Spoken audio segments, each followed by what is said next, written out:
All India radio के विदेश प्रसारण प्रभाग की हिंदी सेवा का ये है सोशल मीडिया कार्यक्रम।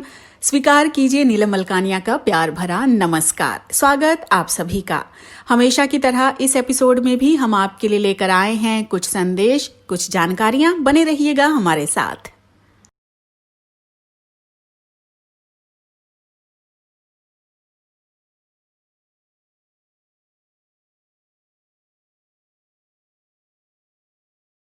सुना था जो आया है वो जाएगा, यहाँ कोई अमर नहीं।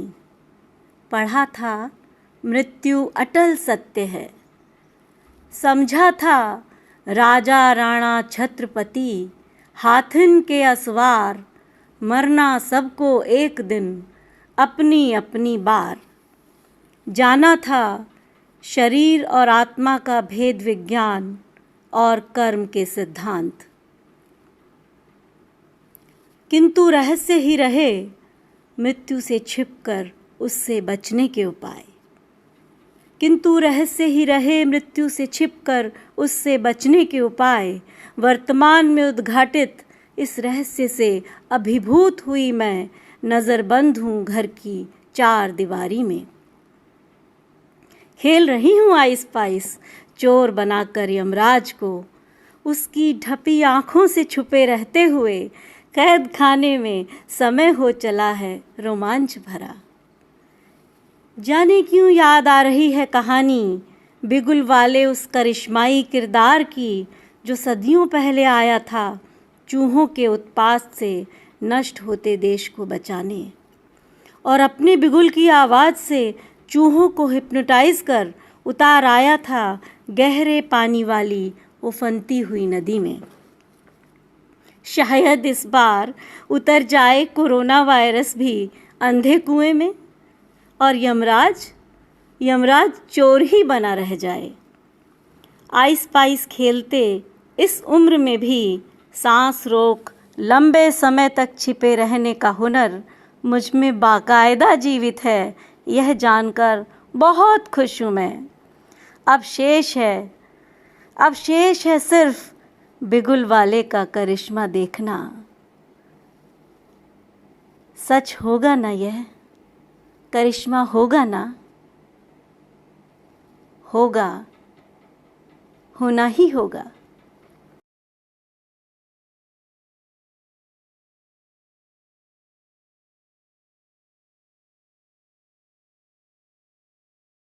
कर्तव्य एक ऐसा गुण, एक ऐसा मूल्य जिसके बिना जीवन में आगे बढ़ने के अवसर अवरुद्ध हो जाते हैं। मनुष्य को कर्तव्य परायण होना ही चाहिए। इस संसार में हम अपने कर्तव्यों का निर्वाह किए बिना प्रतिष्ठित नहीं हो सकते, यश और कीर्ति के भागी नहीं हो सकते। युगों युगों से मानव को उसके कर्तव्यों के प्रति सचेत किया जाता रहा है। उसे यह एहसास कराया जाता है कि उसके कर्तव्यों के आधार पर ही समाज में उसका मूल्यांकन होगा, उसके विकास की कसौटी उसके कर्तव्य होंगे, उसका सौहार्द और सामंजस्य उसके कर्तव्यों से ही आंका जाएगा। इसलिए कर्तव्य बोध ही उसके लिए अखिल विश्व में एक स्थान बनाने का माध्यम बनता है। सीमा पर तैनात सैनिकों द्वारा राष्ट्र रक्षा के उत्तरदायित्व का निर्वाह उनका परम कर्तव्य है, किंतु सैनिकों का मान सम्मान करना नागरिकों का भी परम कर्तव्य है। कर्तव्य हमारे लिए स्वभावतः पालन करने से हमें जोड़ने का काम करता है, इसलिए यह हमारा स्वाभाविक मनोभाव भी है। किंतु कुछ लोग निष्क्रिय हो जाते हैं, अकर्मण्य हो जाते हैं, अपनी जिम्मेदारियों के प्रति सचेत नहीं रहते। ऐसे लोगों का मान सम्मान भी इस कर्तव्य के साथ चला जाता है। इसलिए सर्वजन हिताय का मनोभाव ही कर्तव्य की प्रेरणा है। इसलिए परोपकार भी एक कर्तव्य है जो समाज के विकास का कारक बनता है। स्वयं की शारीरिक मानसिक क्षमताओं के विकास के लिए प्रयत्नरत रहना यह हमारा कर्तव्य है। हम समाज को क्या देते हैं, हमारे कर्तव्य समाज के प्रति कैसे समर्पित होते हैं, यह महत्वपूर्ण होता है, न कि समाज हमें क्या देता है। इसलिए कर्तव्य करने वाला व्यक्ति कभी भी याचक नहीं बनता, वह तो दाता के रूप में प्रस्तुत होता है। कहा भी गया, पागल रे वो मिलता है कब, उसको तो देते ही हैं सब। इसलिए जो स्नेह बांटते हैं वो कर्तव्य परायण होते हैं। वह कभी भी अपने किए हुए कार्यों के प्रति प्रतिदान मांगने की इच्छा नहीं करते। इसलिए निष्काम कर्म का मनोभाव ही युगों युगों तक मनुष्य के कर्तव्य बोध का मार्ग प्रशस्त करता है, उसके लिए दीप बनकर प्रज्वलित हो जाता है। कर्तव्यहीनता से कर्तव्य कहीं श्रेष्ठ है। इसलिए कर्तव्य से हमें समाज को आलोकित करना चाहिए। इस तरह कर्तव्य बोध हम सब के लिए अत्यंत महत्वपूर्ण गुण है और विशेषता है। हमें शिक्षा लेनी चाहिए उन लोगों से जिन्होंने कर्तव्य के मार्ग को सदा सर्वदा प्रशस्त किया है। और स्वामी विवेकानंद ने कहा भी है, हमारी उन्नति का एकमात्र उपाय यह है कि हम पहले अपने कर्तव्य करें, जो हमारे हाथ में है उसे पूरा करें, और इस प्रकार धीरे धीरे शक्ति संचय करते हुए क्रमशः हम सर्वोच्च अवस्था को प्राप्त कर सकते हैं। अतः कर्तव्य अधिकारों की कुंजी है और अधिकार जीवन में सफलता की ओर ले जाते हैं। भगवान कृष्ण ने भी गीता में यही कहा, कर्मण्येवाधिकारस्ते मा फलेषु कदाचन, अर्थात कर्तव्य के पथ पर चलते हुए अपने दायित्व का निर्वाह करें और जो आपका प्राप्य है वो आपको समय से अवश्य मिलेगा।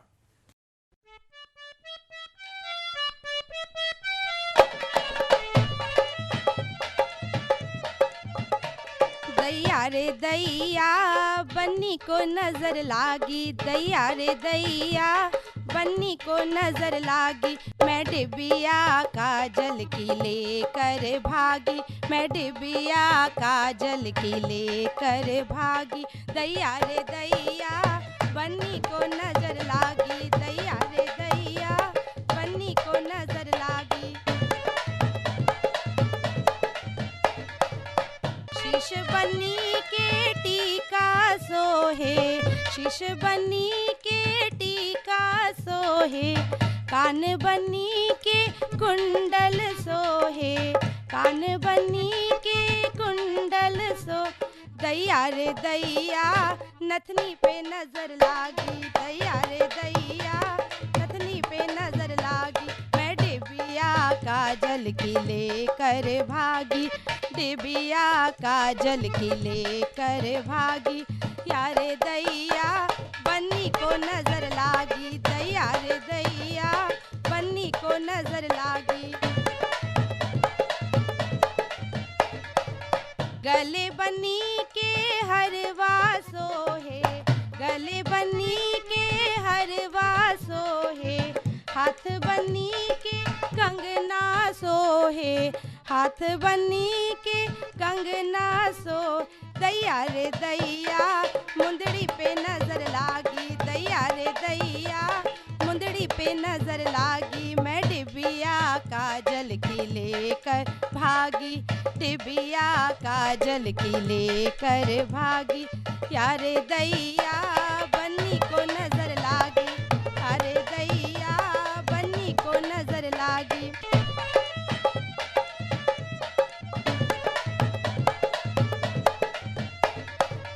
पैर बन्नी के पायल सोहे, पैर बन्नी के पायल सोहे, कमर बन्नी की तगड़ी सोहे, कमर बन्नी की, कमर बन्नी की तगड़ी सोहे, दैया रे दैया बिछुए पे नजर लागी, दैया रे दैया बिछुए पे नजर लागी, मैं डिबिया काजल लेकर भागी, डिबिया काजल की लेकर भागी, दैया रे दैया बन्नी को नजर लागी।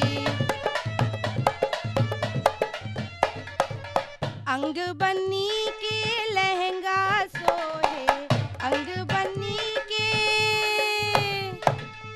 अंग बन्नी के लहंगा सोहे, हाथ बन्नी के मेहंदी सोहे, दैया रे दैया चूनर पे नजर लागी, दैया रे दैया चूनर पे नजर लागी, मैं डिबिया काजल लेकर भागी, डिबिया डिबिया काजल की लेकर भागी, यारे दैया बन्नी को नजर लागी, दैया रे दैया बन्नी को नजर लागी, दैया रे दैया बन्नी को नजर लागी।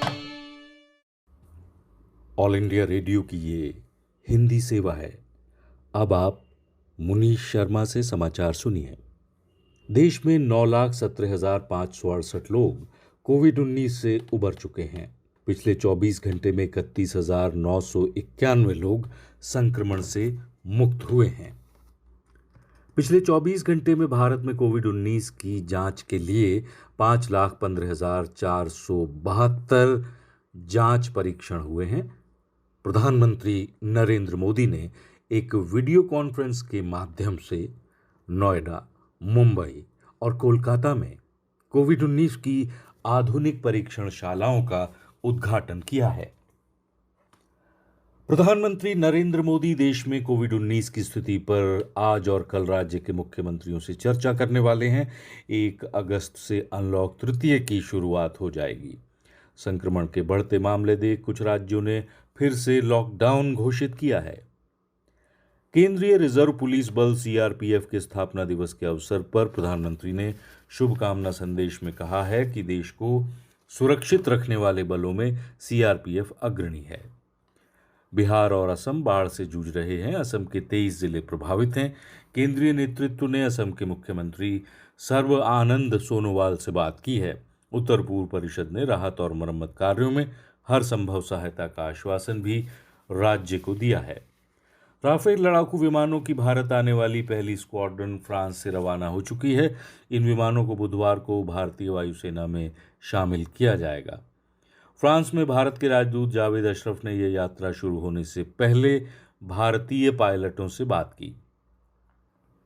कोविड-19 का संक्रमण बढ़ता देख मोरक्को ने कासाब्लांका, टैंगियर, तेतुआन तथा 5 अन्य शहरों में लॉकडाउन घोषित कर दिया है।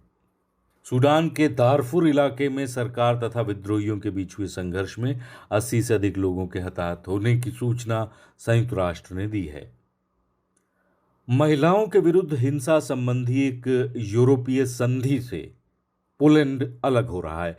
पोलैंड की सरकार के अनुसार इस संधि में माता पिता के अधिकारों का ध्यान नहीं रखा गया है और इसमें विचारधारा विशेष के कुछ अंश हैं। और इसके साथ ही ये समाचार बुलेटिन समाप्त हुआ। ये समाचार हमें विदेश प्रसारण प्रभाग के वार्ता एकांश से प्राप्त हुए हैं। नमस्कार।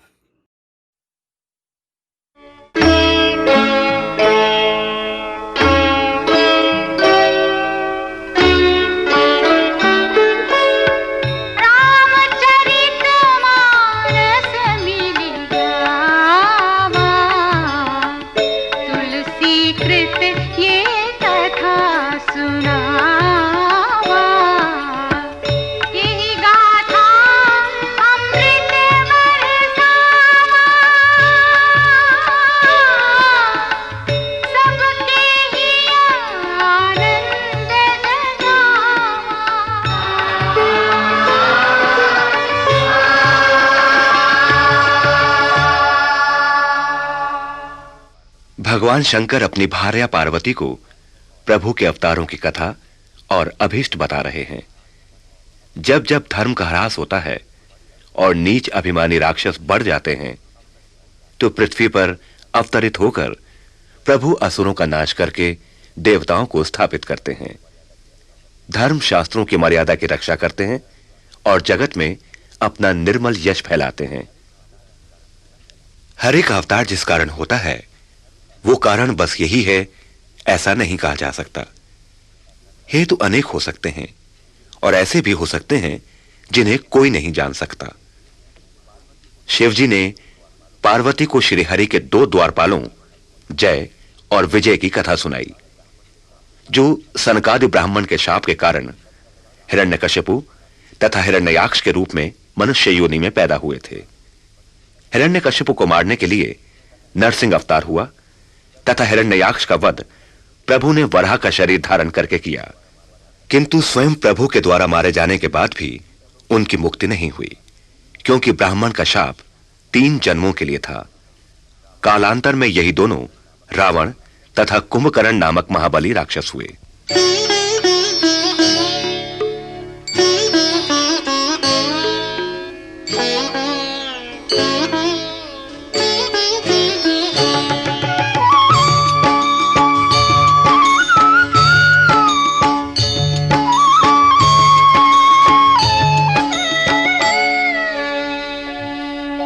असुर मारि थापहि सुरन राखहि निज श्रुति से तू जग विस्तारहि बिसग जस राम जन्म करहे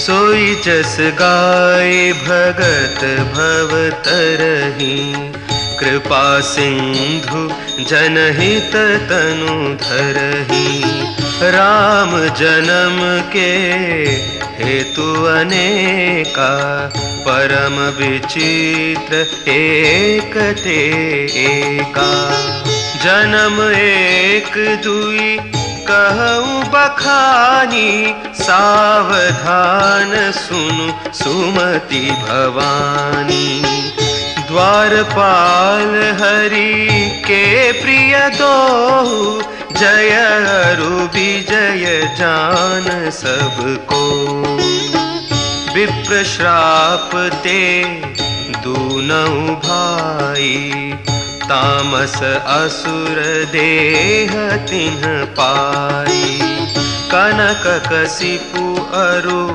हाटक लोचन जगत विदित सुरपति मद मोचन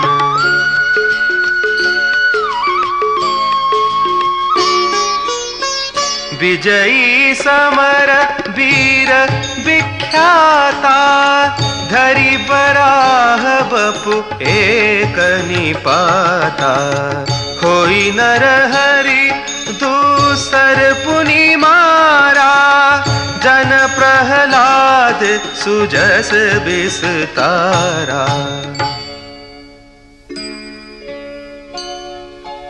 भय निशाचर जाइते महावीर बलवान कुंभकर्ण रावण सुभट सुर विजयी जग जान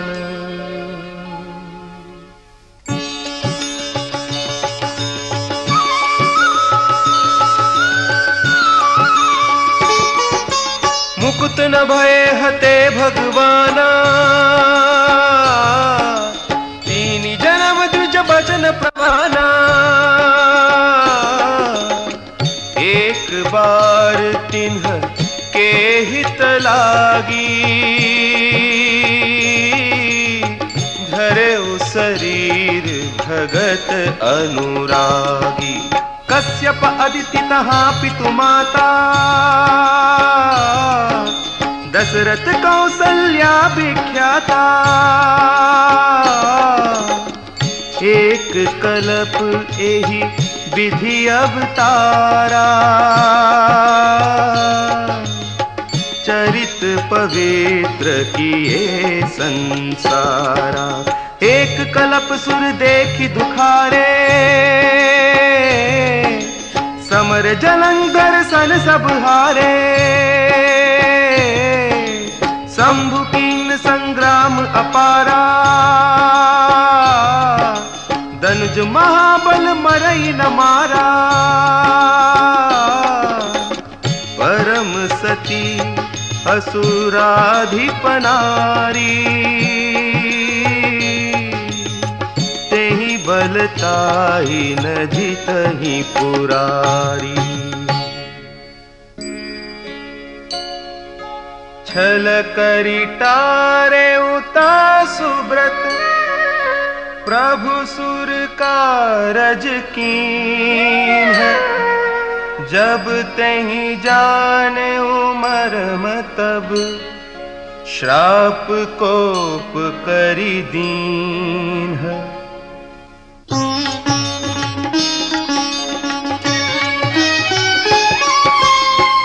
तासु श्राप हरि दीन प्रमाना, कौतुक निधि कृपाल भगवाना। तहा जलंधर रावण भयऊ, रनहति राम परम पद दयऊ।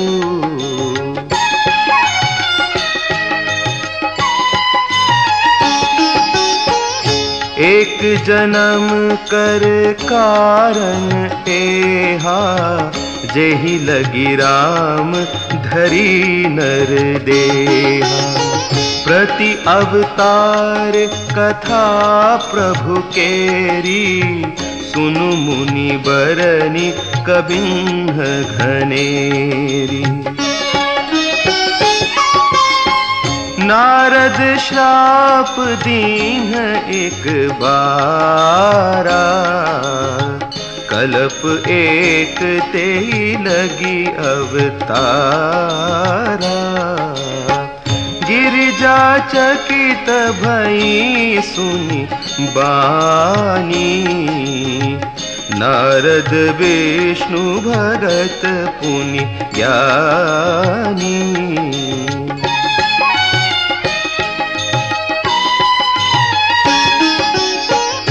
कारण कवन श्राप मुनि दीन्हा, का अपराध रमापति कीन्हा।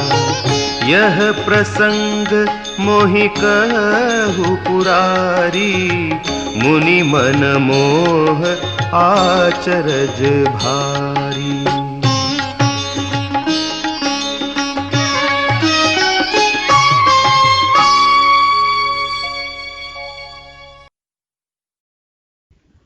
आइए सुनते हैं सामयिक वार्ता। विषय है प्रधानमंत्री ने आर्थिक गतिविधियों में नवोन्मेष का आह्वान किया। आलेख कौशिक रॉय का है। वाचक हैं Manoj Kumar Chaudhary. All India Radio network पर अपने मासिक रेडियो कार्यक्रम मन की बात में प्रधानमंत्री नरेंद्र मोदी ने भारत की जनता को संबोधित किया। प्रधानमंत्री ने कहा कि 26 जुलाई एक बहुत ही विशेष दिन है।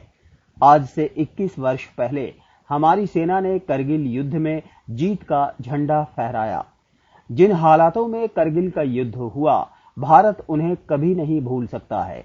अपने देश के आंतरिक झगड़ों से ध्यान हटाने के लिए भारतीय जमीन पर धोखे से घुसपैठ करके पाकिस्तान ने इस मुसीबत की शुरुआत की थी। तब भारत पाकिस्तान के साथ अच्छे संबंधों को प्रोत्साहन देने संबंधी प्रयास करने की प्रक्रिया में था।